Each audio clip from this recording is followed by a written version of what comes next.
Good morning. It is lovely to look out and see all of you this morning. We are going to sing a gathering song, as we often do, right at the beginning of the service, and it's a song that is officially known as the Garden Song, though you may know it as Inch by Inch. And I thought Pete Seeger wrote it, and he didn't. It's David Mallet. But we still know this song, and I would invite all of us, I think we have some helpers who are going to help us sing this song. So would you rise in spirit or in body and join in singing?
Imagine a garden.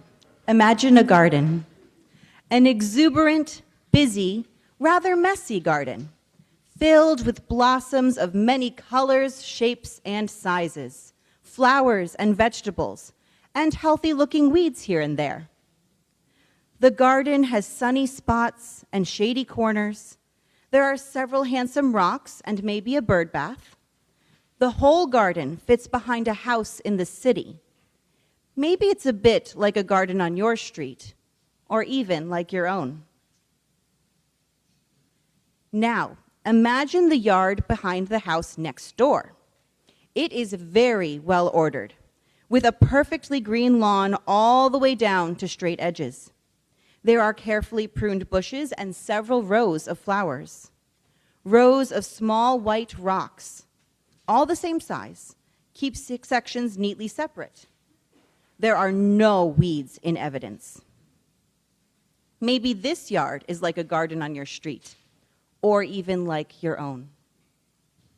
Try to imagine it. Close your eyes if you want, to get the picture really in focus. Now, imagine the two creators of these two very different gardens. You might wonder what each of them might think about the gardens they've created, and what they might think about each other. Get your imaginations going, because our story this morning starts in two gardens just like this. Two very different gardens, right next to each other, in a real city somewhere else, perhaps a lot like here. In our service today, we will meet the gardeners, Meg and Charles. I wouldn't be surprised if you already had an idea of which one you'll like best, based on what you just heard about their gardens. But what happens when the story we think we know turns out to be a lot more complicated than we imagined? So, welcome to all of you who are here in person and to all of you watching on Zoom. We are so glad to be together this morning. CVUUS, the Champlain Valley Unitarian Universalist Society, is a free and open congregation, a place for people who like to think and question and learn, a welcoming community of people who love the world and each other. Our theme this November is nurturing gratitude. It's an interesting theme. I don't know whether you've noticed that this year the themes are not just single nouns that sound important, like gratitude and justice and love. They're verb and noun. So nurturing gratitude is a little different from just gratitude, and it kind of gives us a little bit of space, I think, to get better at something that we're supposed to already know how to do. At least that's the way I think of it. Today's multi-generational service is a special one. It is a story service. So it is in a format that is not quite familiar to most of us. It has all the right elements. They're just kind of in a different order, and we get to see some drama from some of our members, and that's a wonderful thing. I am deeply grateful. Oh, my name is Tricia Hart. I'm one of the co-interim ministers here at CVUUS, along with the Reverend Christina Solari. And Julia Santerre is our coordinator of religious exploration, and it has been a treat and not uncomplicated to work on this service with Julia. So thank you for all that, for all of what we're offering today. So this is, as Julia already said, a story about gardens and people who love them. But really, it's about how people who are rather different, in other words, everybody, might live as neighbors. And how people like us might even learn to be glad for our differences and grateful for one another, even when we'd maybe rather not be. The story was inspired by the Reverend Meg Riley. Some of you may be saying, who's Meg Riley? Well, Meg Riley most recently was the co-moderator of the Unitarian Universalist Association. So if you've ever been to General Assembly in recent years, you've seen her running those messy, complicated meetings along with Charles Dumond, the other co-moderator. Meg, many years ago, was the head, I think, of the Church of the Larger Fellowship. Anybody know what the Church of the Larger Fellowship is? Okay, somebody tell me. What's the Church of the Larger Fellowship? It's a church that comes by mail. It's a church that comes by mail. Exactly, that's how I met it, too. And who belongs? I did. Thousands of people belong to the Church of the Larger Fellowship for different reasons, but many of them because there isn't a UU congregation close by that they connect with, not a UU congregation they feel like they want to hang out in, or maybe they live in some very faraway place. So the Church of the Larger Fellowship is the church that comes by mail. We're kind of dating ourselves to say that because it comes online, but that's how I first met it. It would come. And Meg wrote columns for the publication that the Church of the Larger Fellowship. Do you remember what it was called? Quest. Yes. Quest. Yes. Quest, yes. So she wrote a story, this was years ago, that we have very liberally adapted today for our story service. Meg does know that I like this story, and I've done it in other congregations. I may need to let her know that the story has made its way to Middlebury, Vermont. It's sort of Meg's story. It's sort of our story. And I'm very excited and happy to be sharing it with all of you. We are so grateful for today's players who are going to help us tell this story. Becky Strum is Meg. Doug Richards is Charles. Claire Tessier is the wise friend. Couldn't you just know that already? Yes. And Greg Bernhardt, Greg, is, you're all going to get to see him standing up. He's the fence. I don't know, maybe they think we're typecasting or something. I think it's a great part and essential to the story. So thank you. Thank you all for doing that. I'm also deeply grateful to the tech team because, as we do more often than we should, we've just changed up the way we're doing everything. So thank you, tech team, for making all of that possible. And to Jen Cohen, and to the choir, and to Francois, who will be singing later. Evan. And Evan. Hi, Evan. Nice to meet you. Everybody say hello to Evan. Hi.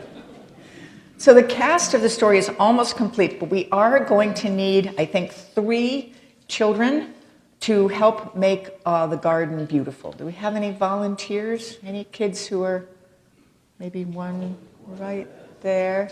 Oh, we have a volunteer over here. Come on up. Wonderful. Julia will make sure you have your flowers.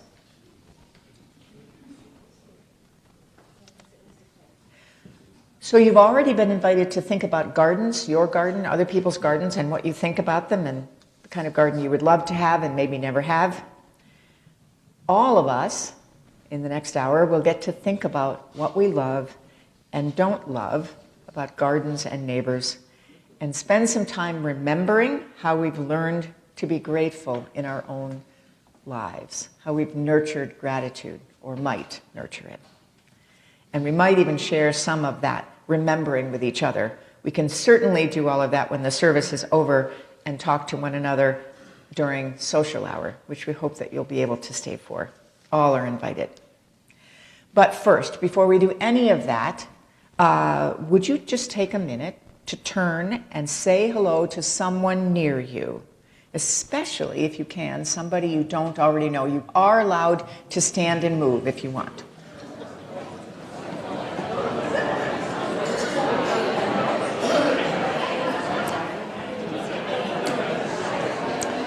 You're allowed. We did say yes. Is there any water? No, there's no water. It's all right. Drink of water. It's okay.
If you are visiting us for the first time or almost the first time today and you'd like us to know how to be in touch with you so we can let you know all kinds of things, there is a blue form that you can fill out in the lobby. There are also yellow cards. Some of you know exactly what those are, some of you don't.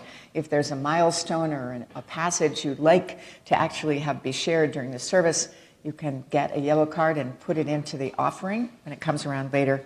There are also pink cards if there's something you want the Caring Network to know. So now that we are all well and truly here, let us worship together. Julia will read the opening words. Susie Patterson will light our chalice, symbol of the open community and the fire of love and commitment which distinguishes Unitarian Universalism everywhere. Our opening words today are by Mr. Rogers. And this is from a song called I Need You, and I'm going to read it instead of singing it today. I need you so I can be your neighbor. I need you so I can be your friend. I need you so I can be who I am. Who I am your friend. You need me so you can be your neighbor. You need me so you can be my friend. You need me so you can be who you are. Who you are my friend. A bird needs air for its wings to fly. A boat needs water to float. A teacher needs students who want to know why. An election needs a vote. Or a lining needs a coat. Just as I need you so I can be who I am. You need me so you can be yourself. We both need each other so we can be who we are. Who we are friends. We both need each other so we can be each other's. We can be each other's friend.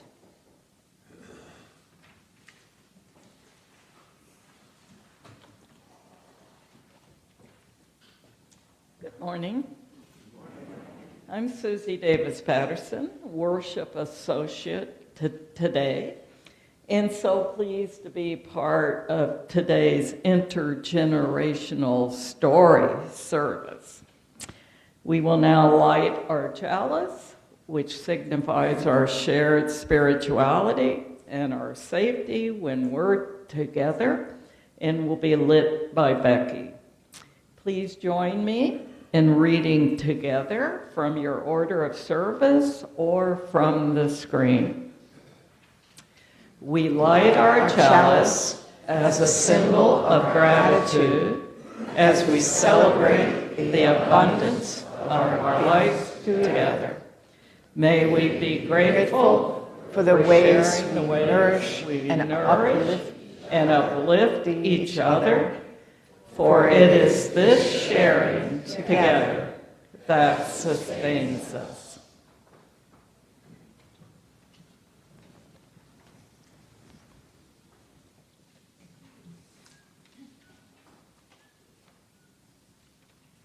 Meet Meg. Meg's garden is very important in her life. It makes her happy just to be in it, seeing, smelling, tending her many plants. In fact, Meg is fond of saying that her garden is central to her spiritual practice, from spring all through summer and into fall. Meg is a minister, so she says things like that. Meg doesn't plan her garden exactly. She loves it partly because it keeps on surprising her. Plants show up where she doesn't expect them. We have some plant children who can now come up and have Meg plant you or appear in their garden.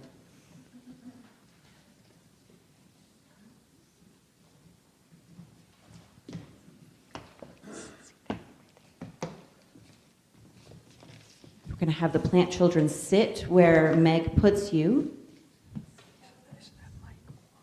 Yep. Okay. She doesn't disturb the milkweed in hopes that it will attract monarch butterflies. She is likely to let an unidentified plant grow in hopes that they are something fantastic she's forgotten about, rather than calling them weeds. One summer, she grew a whole bed of dandelions, insisting that they were a unique type of poppy. It wasn't until she flowered that she admitted she needed to learn to cook dandelion greens.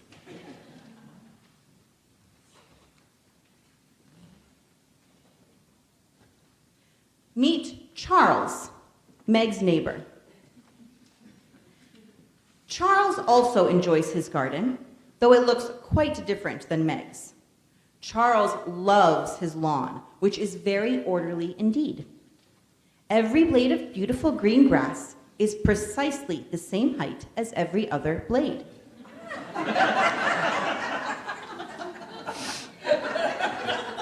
There are just the right number of well-trimmed bushes along the edges of the garden, and flower beds with tulips and daisies in straight rows. Charles' solution to any weed is to pull it up by the roots as soon as it appears. The sections of his garden are clearly defined by rows of small white rocks. Having everything just so makes Charles happy every day.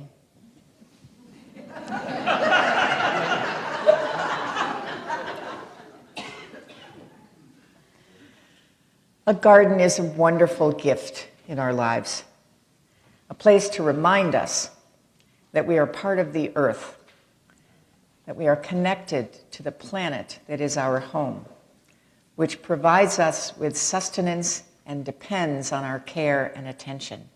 For millennia, human beings have told one another stories about life beginning in a garden, a place of perfect beauty and peace to which all of us long to return. And of course, we have learned to nurture our gratitude for the people, the indigenous people who were here long before our European ancestors arrived. And we take a moment in our worship service together to remember that this land does not belong to us. We participate in it, and we are taught something about that tradition by the Western Abnaki and other indigenous peoples who are still here and who have been here for a long time. Let us sing a song about the earth that is familiar to many of us. The words will be up here, but it's also number 21 in your gray hymnal, For the Beauty of the Earth.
Meg's garden has many admirers in the neighborhood, but it doesn't appeal to everyone.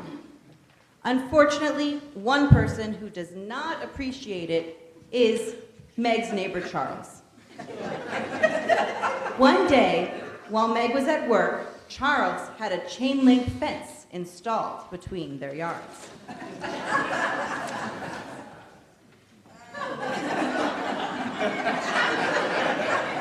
Meg was shocked, but she didn't say anything. She presumed that no one enjoys looking at an expanse of chain link fence, so she planted attractive vines to grow along it. Charles pulled them off and put them in the compost. Meg then decided to blow some dandelion seeds across to Charles' side of the fence in the hope that those happy yellow faces would inspire him to love them. Charles, of course, had to pull them each up by the root to protect his grass. Meg loves her garden so much that it never occurred to her that someone else could hate it. It never occurred to her, that is, until one day when Charles looked Meg in the face and said, I hate your garden. Do it again. I hate your garden.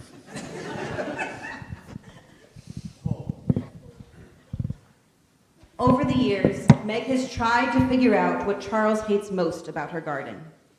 He hated the sunflowers, he said, because they made him feel unsafe in his house. Meg didn't want Charles to feel unsafe in his own house, so she cut the sunflowers right in their prime and put them in tall vases in her sun porch. When Charles isn't home, Meg has sneaked into his yard to see her garden from his point of view.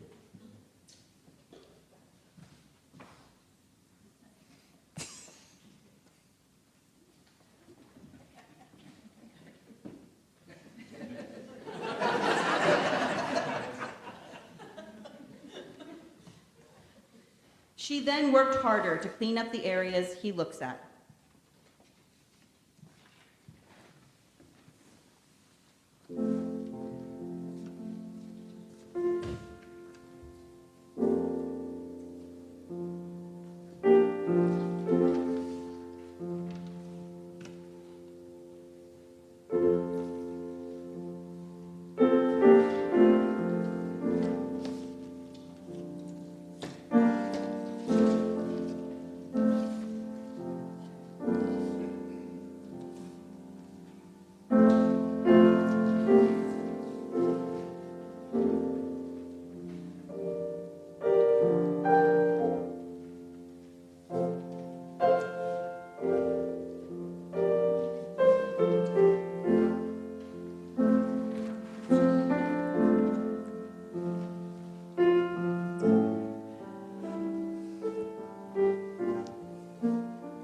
Children can now return to sit with the wise friend.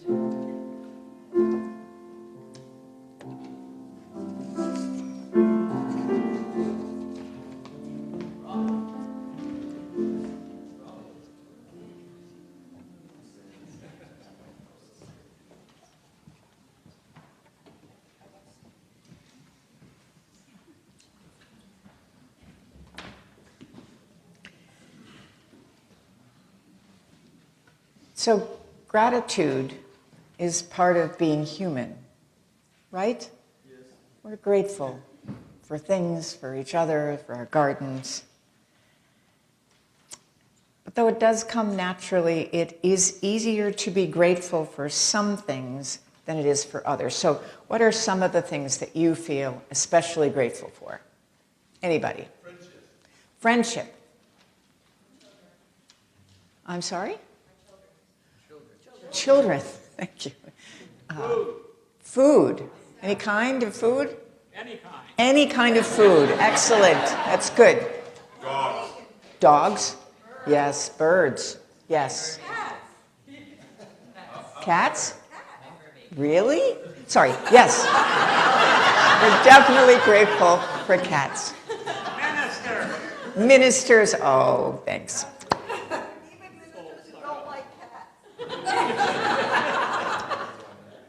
We'll have a conversation some other time about that. So, what, sorry?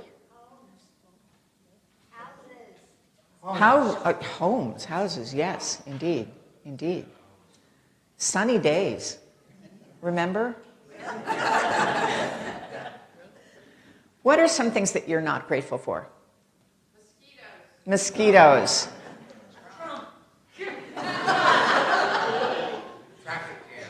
Traffic jams. Do we have those in Vermont? Yes, we do. Yes, we do. What else? Roaches? Oh, yeah. I love roaches. Jake loves roaches. See? There we go. Good. What else are you not grateful for? I'm sorry?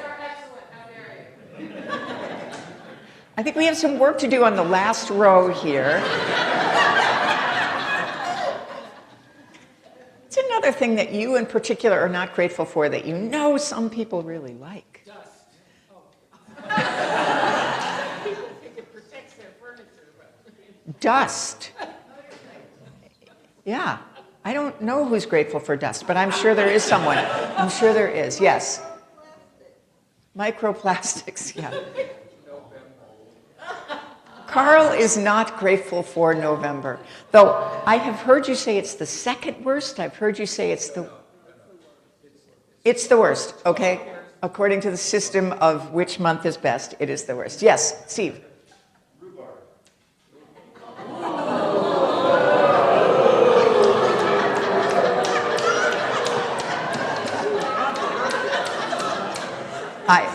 I'm kind of speechless. I think I knew this about you, but I didn't know you were going to go public about it. Yeah. Oh, what are you not grateful for? Weeds. Yeah. But strawberries, are you grateful for strawberries?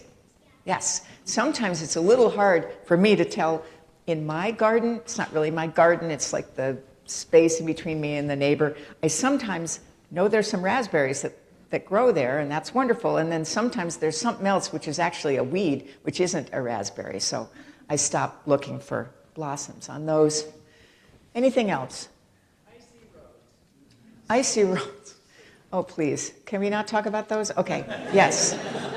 Okay. All right. So there are things that we are grateful for and things that we are ungrateful for. Have you ever, I'm not going to look straight at you, Steve, but have you ever found yourself actually deciding you're grateful for something that you used to think you were ungrateful for?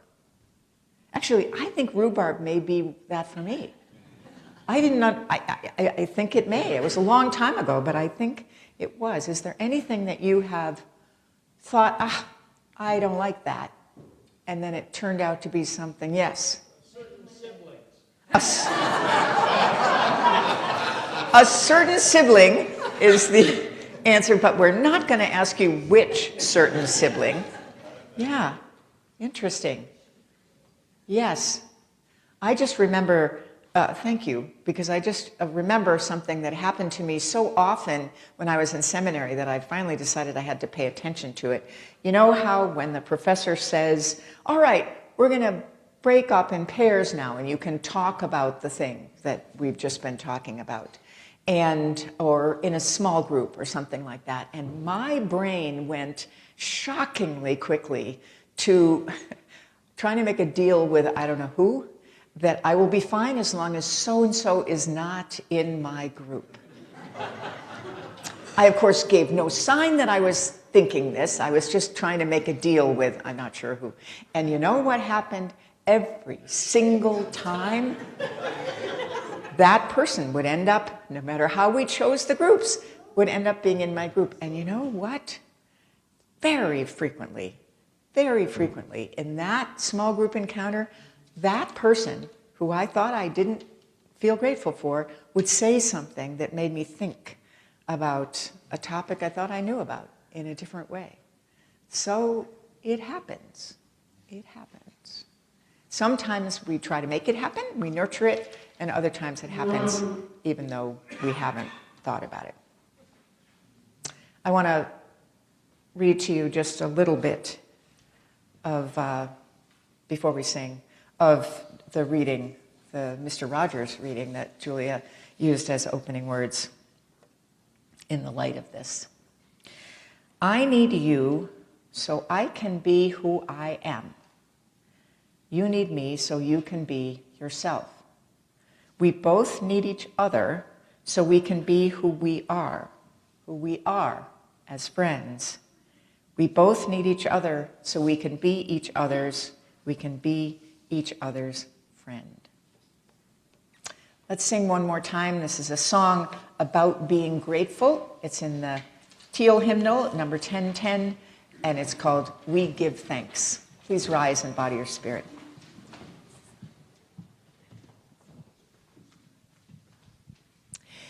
This is kind of an unfamiliar hymn, and so we do have our song leaders up here. There's an extra set of words. If you're looking in your book, you're going to have to look at the screen. We're going to sing the first verse through. You're welcome to listen or join in, but we will do that 2 times, and then we will sing the second verse 2 times as well. And again, you're welcome to listen and then join in as you want.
So we're coming back to Meg here, and one day, Meg was talking to her wise friend.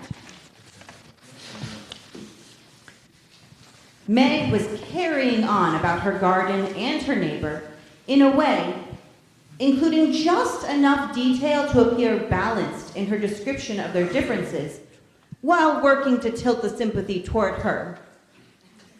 And Meg's wise friend said, "Wait, I'm confused.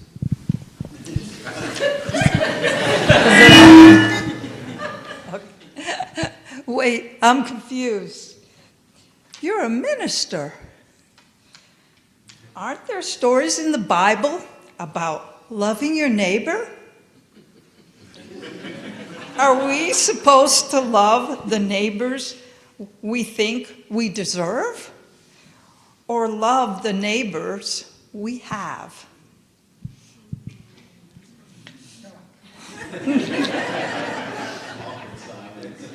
"Oh," Meg thought, "shoot."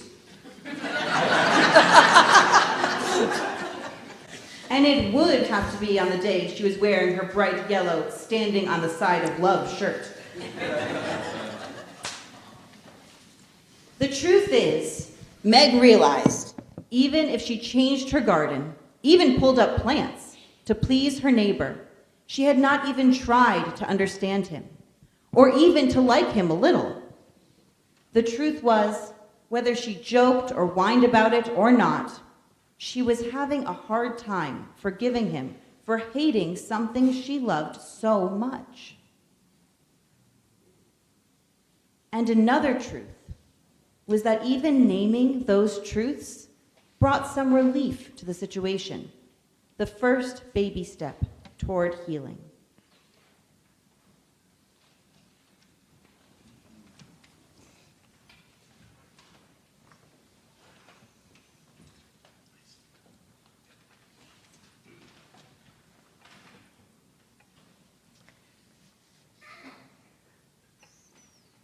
We take up an offering every week in our congregation, in all of our Unitarian Universalist congregations. I'm just realizing that I'm not always sure that I have regarded this tradition that we do as one about which we should feel grateful. Grateful not only that the congregation exists, that people have believed in it enough to support it for 40 years in this case, but grateful that we have bounty to share, maybe a small amount, maybe more than that, that can actually make a difference in the world and in the world in which we live. That's an enormous gift, to know that something that we can do just by showing up and going online to make your donation or putting something in the basket, that you can actually make a difference in someone's life, a difference for which they and we together can and should be grateful. This month, the donations ministry folks, the smart people in this congregation who figure out where we should share our offerings, have said that because of the what do we call it? The chaos that has existed in the programs by which people who need food assistance get it in this country most of the time, that rather than choosing one organization that provides food, that we would just share with 7 of them. This is what we've been doing, and it makes a difference, as you know. So I hope that you will take advantage of this opportunity for you to feel grateful and know that your gift will make a difference in real people's lives. We have a treat for offering music as the offering is collected. Wesley Morgan is going to play for us, and the piece is Pure Imagination. This morning's offering will now be most gratefully received.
Just before we finish our story, I want to invite you into a thought exercise. Perhaps you have a neighbor, or a coworker, or a sibling, or a relative or friend who is in your life what Charles is in Meg's life, or what Meg is to Charles. I invite you to bring that person to mind, even recognizing that maybe even thinking about that person makes you feel a little churned up inside, filled with things you'd like to say or do, you think you would, or memories of things you wish you hadn't said or done. So take a minute to think about that person and to think about you, to think about yourself. And ask, what have you learned from them? What have you learned about them? What have you learned about yourself that you wouldn't know if it weren't for this person?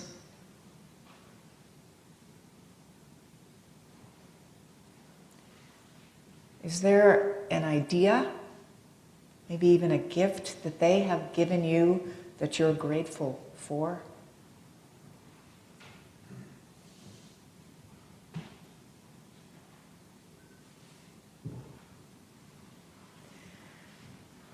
We wish for the wisdom to take a first step towards healing. And sometimes we can realize that just having the wish to make it better is that first step. And the second step, of course, is to act on the wish.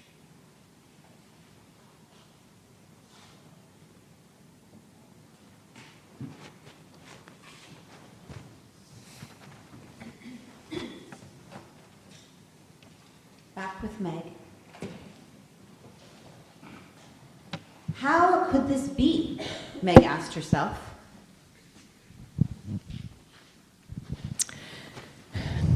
Really? You can't forgive somebody for having a garden that's different from yours?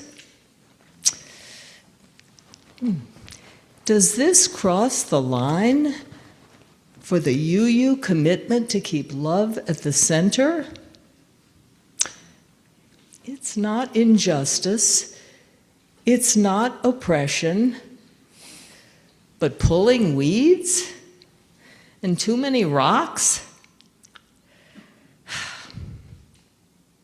This is what's unforgivable? To be honest, I am not quite ready to get together with Charles and try to have a discussion about what kind of yard we would both like. I'm not ready to forgive him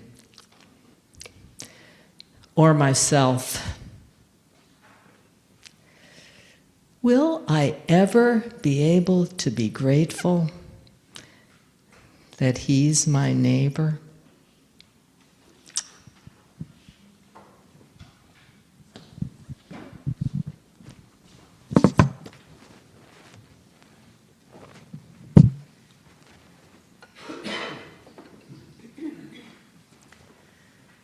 So like all good stories, this one leaves us with more questions than answers. They're good questions. Who's right and who's wrong? How many of you, I don't want you to do this, but how many of you would be willing to vote right now, Meg or Charles?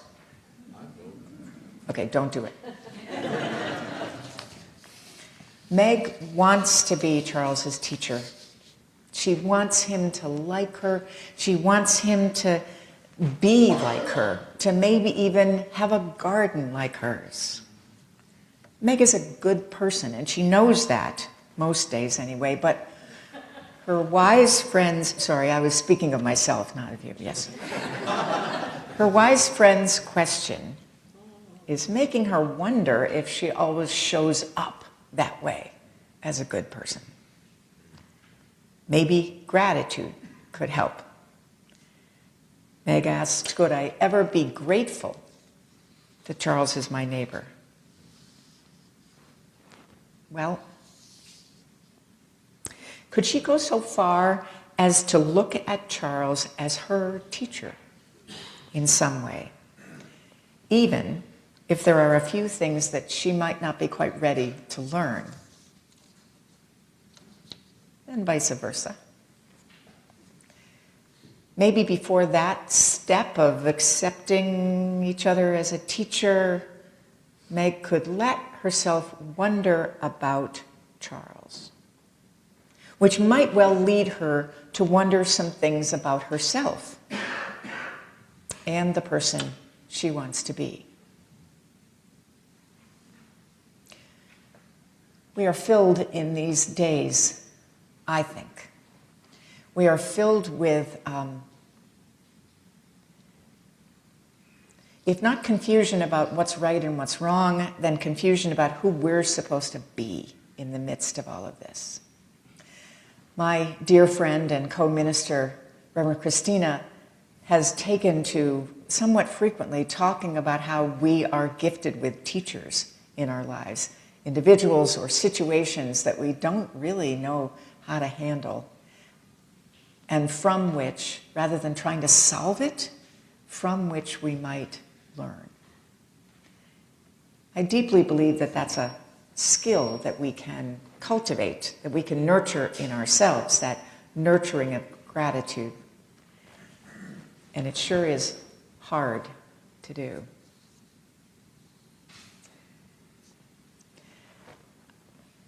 I really want to tell you this little story that maybe I've told you before, and I'll try to make it short, but it so helps me. This story of a doctor, I think his name is Howard Cutler, who was a physician, who became interested in Buddhism. He became especially interested in the Dalai Lama. And so he had the capacity in his life to actually go and spend time with some of the gatherings that the Dalai Lama has and has had for decades, so that he could get closer to this way of being in the world and be changed by it. That was his goal anyway. This is a true story. So he did, and he has. He spends time with the Dalai Lama, and he writes a story in one of his books in which he is returning from one of those gatherings. He's got to go home, he's got to go to work, he's got to show up as a doctor again. He's got a long airplane ride ahead of him, and he doesn't like long airplane rides. So he tries to make it as easy for himself as he can, and he reserved the aisle seat. Except that when he got to the plane and everyone was being seated, it turned out that in fact he didn't have the aisle seat on his ticket. In fact, he was seated in the middle seat of three. And so what happens is that there is a woman who is sitting in his seat, the seat that he thoroughly intended to reserve, that he figured he had reserved, but somehow he hadn't, and she was sitting right there, and he was squished in between her and the person by the window. And Dr. Cutler, having spent time thinking about meditating on loving kindness, asks himself how he feels about this, and he decides that he utterly and 100% completely hates this woman. It almost doesn't matter why. He hates her. He hates everything about her. So he's just been to this training, this workshop, and he asks himself, really? Do I hate her completely? Do I hate everything about her? And in fact, he answers himself, yes. So he pushes it a little bit farther, and he says, do I hate her? He catches a glimpse of her hair. Do I hate her hair? Yes, I hate her hair. I hate her knee that I can see. I hate her hand. But now he's really curious to know whether there's a limit to this profound hate he has for this complete stranger. And this goes on for a while, but he catches a glimpse of her fingernail on her little finger, the hand that's closer to him. And he asks himself, do I hate that fingernail? And he says, no. Actually, I don't have anything against that fingernail. And he thinks, that's interesting. And so he goes back through, well, does that extend to her whole hand? No, but maybe her fingers. He has a lot of time because it's a long flight. And he's meditating about this and trying to figure out where the cracks might be in this complete certainty he has, that this certainty that this woman is the source of all problems in his life. And you can imagine where this goes. After all, he does have time. He decides that, in fact, this woman that he does not know, to whom he has never spoken, is, in fact, perhaps not an object of his hatred.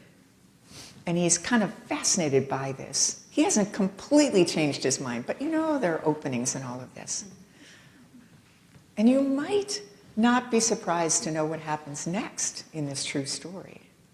It was about at that point where he thought, maybe I don't hate her, that somehow, because of course they're sitting very close together, she looks in his direction at the same time that he's sort of looking in her direction, and maybe there's a small smile, pleasant look on their faces, which was a real shock to him, but he thought, okay, I'll live with that. And then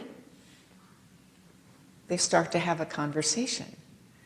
Not a deep conversation, not solving the problems of the world, not even about politics, just a conversation in which they have an opportunity to interact with each other and smile at each other. That's the story. And my husband Peter and I will frequently refer to this and just ask about a fingernail, just hoping that there might be an opening in whatever wall we have put up. But we'll leave that there.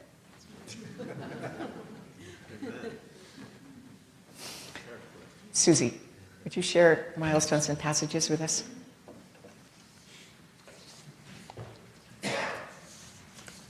Earlier in our service, we all joined together in lighting the chalice and expressing gratitude for our community, which we sustain by sharing ourselves, our joys, our sorrows, our challenges.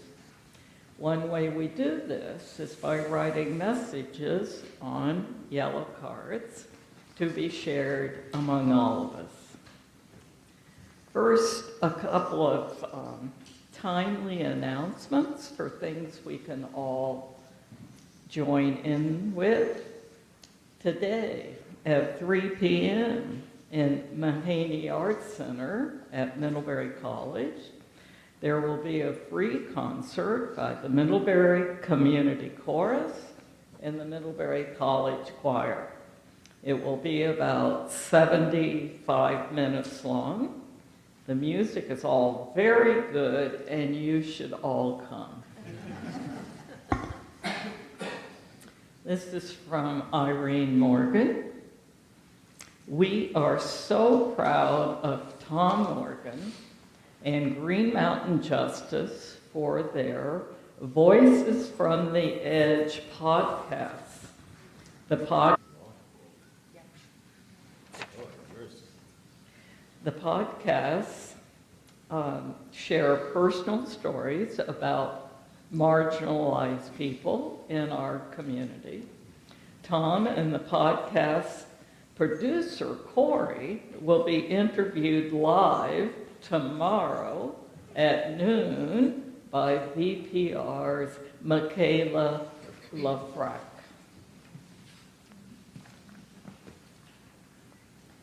From Colleen Brown. My mother, Esther Brown, passed away this past Wednesday in Burlington, North Carolina. One of my brothers, one of my sisters, and I were with her for the last week of her life.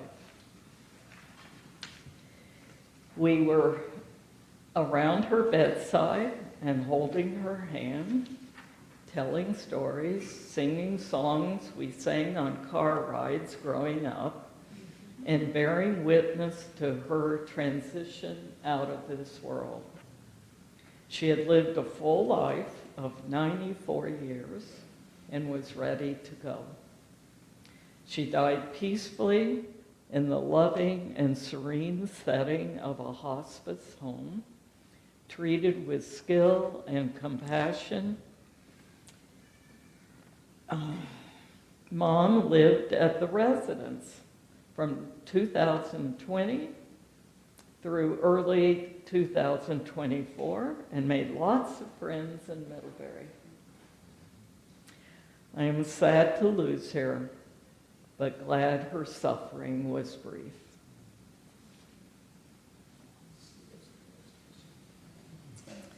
From Ellen Flight, I'm grateful to have had the opportunity to attend and participate in the workshop on music and worship at the Montpelier UU Church yesterday. 6 of us were there from CVUUS, 2 from the choir, 2 from the worship team, and 2 from the staff. Our congregation co-sponsored this well-attended event. Thank you. P.S. Stay tuned as we bring ideas from the workshop to our worship. From Sammy. Happy Thanksgiving, dear friends. I'm so happy to say I have found a place to live in Middlebury. Yay! A big thank you goes out to everyone here who helped with their kind words and actions. And even bigger thanks to those who helped in the moving process. All my love, Sammy.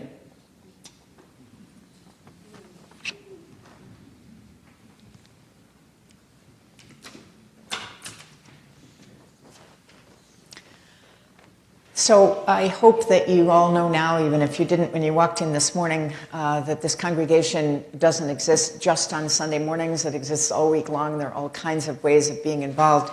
And the other side of your order of service has lots of information, including about the next 2 services. Next Sunday, Elio Farley is preaching on abolition, which is pretty wonderful. And then the week after that, the Reverend Peter Newport. Oh, you can ask him about fingernails. He's my husband.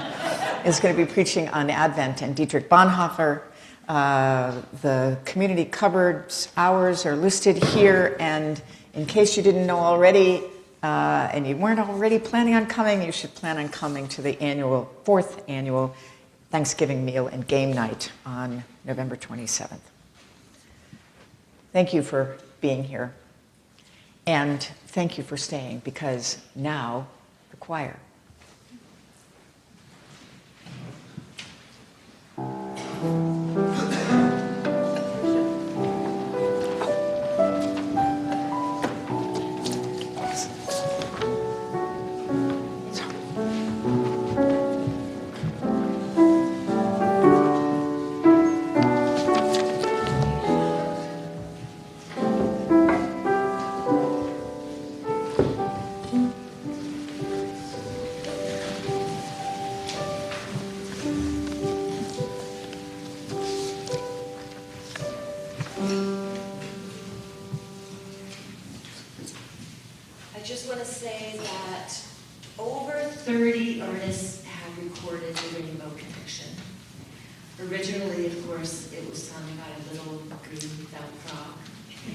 And in the song, this frog happens to ask beautiful questions.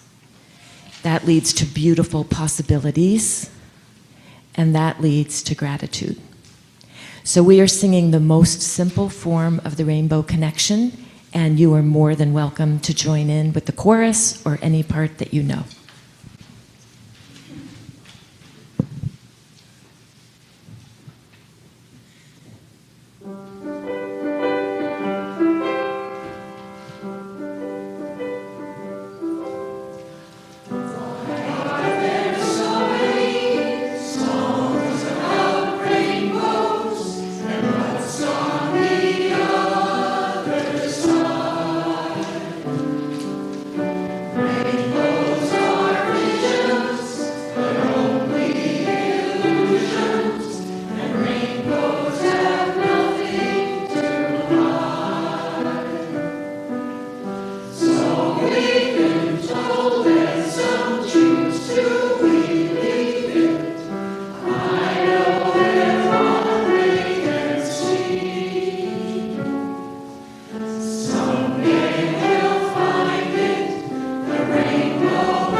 Our benediction today is from the work of the Universalist, Hosea Ballou.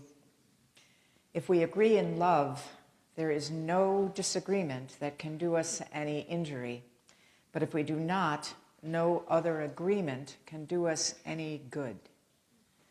Let us endeavor to keep the unity of the Spirit in the bonds of peace. And let us let's say the words that we say every week as Susie extinguishes the chalice. We extinguish this flame, remembering always to keep love at the center. We have a very special treat for our host week today. We will have Francois Clemmons sing with a guest. Evan Vidar is here from LA, and they are going to be recording some of the songs from Mr. Rogers. Right now they're going to do for you Many Ways to Say I Love You, and then It's You I Like.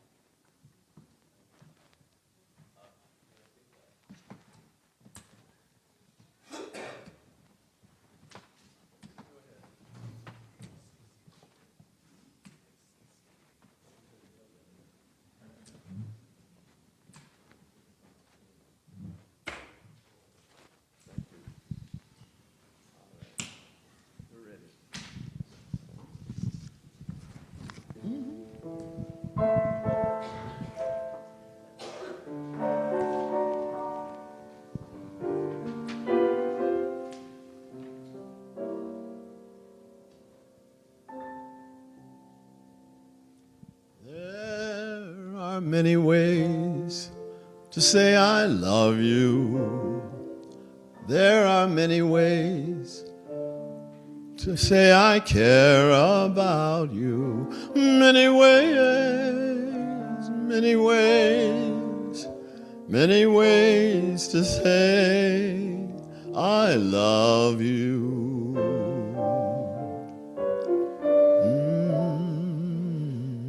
There's the singing way to say I love you.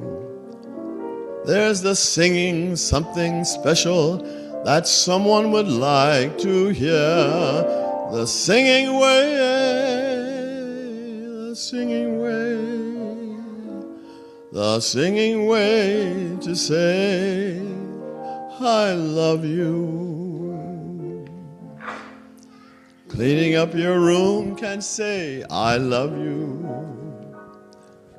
Making special pictures for the holidays and making praise.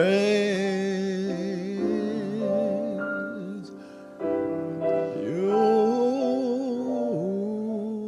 find many ways to say I love you. You'll find many ways to say I care about you. Many ways, many ways, many ways to say I love you.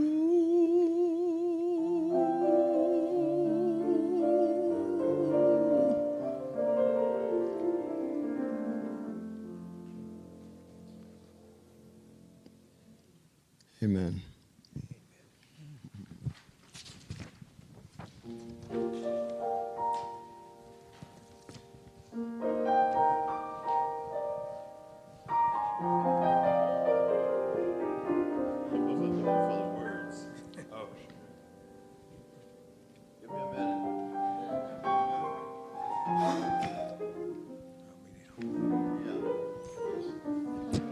I always remember the tune, but I do not remember the words. Oh. Nope. Ah, thank you, sir. All right, thank you. He gets 50% of my pay. It's you I like. It's not the things you wear.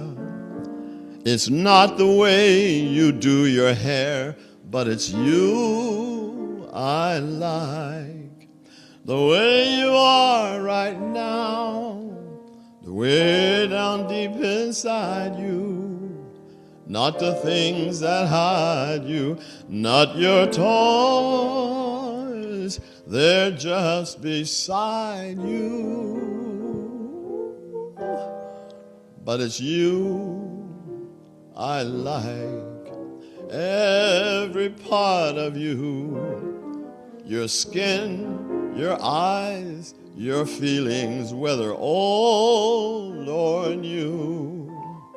And I hope that you'll remember, even when you're feeling blue, that it's you I like, it's you yourself, it's you. It's you